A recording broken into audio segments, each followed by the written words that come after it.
Kasi pag namatay ang isang taong walang Kristo sa kanyang puso, sabi ng Biblia, siya ay dadalhin sa apoy ng impyerno. Hindi po ba naniniwala po tayo sa impyerno? Naniniwala po ba tayo? Na may impyerno at langit? So, dalawa pong destinasyon ng tao, langit at impyerno. Sino ang dadalhin sa impyerno? Yung nagpapatuloy sa kasalanan. Di ba? Yung nagpapatuloy sa kasalanan, ito ang ibubulid sa impyerno. Magpasalamat tayo sa Diyos dahil tayo ay napawalang sala na sa pamamagitan ng ating pananampalataya sa Diyos. Di ba? Napakabuti ng Panginoon. Di ba kayo natutuwa doon? Tutuwa. Ha? Hallelujah. Dahil sa pananampalataya, binigyan tayo ng pag-asa. So yun yung kailangan natin. Sampalatayanan natin. Saan ba natin sampalatayanan ng Panginoon? Doon sa kanyang ginawa, doon sa cross. Di ba? Amen. Kasi kung hindi siya napako sa cross, hindi tayo matutubos sa ating mga kasalanan. Kaya pananampalataya natin na si Kristo ay namatay si Kristo para sa iyo, para sa ating lahat.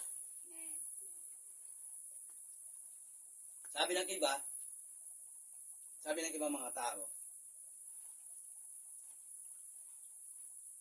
Brad, ang Biblia gawa lang ng tao. Oo, naman. Ang Biblia po ay gawa ng tao. Pero tandaan ninyo, ang gumawa ng Biblia, hindi ordinaryong tao lang, kundi ito ay linukuban ng banal na Espiritu. Kinasihan ng mga Espiritu upang isulat ang kanyang mga salita.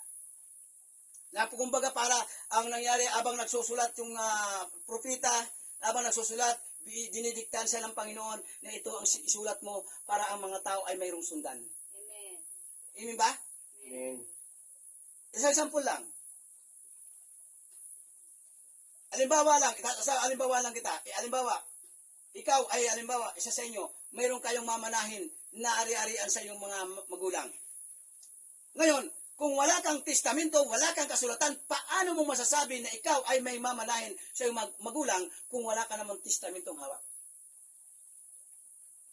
Hello? Amen. Simple lang, di ba?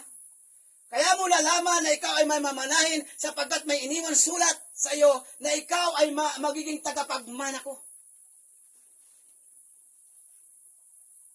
Itong si ganito, ito yung aking tagapagmana, nag-iwan ng sulat ang iyong magulang, itong aking anak na to ang magiging tagapagmana ko.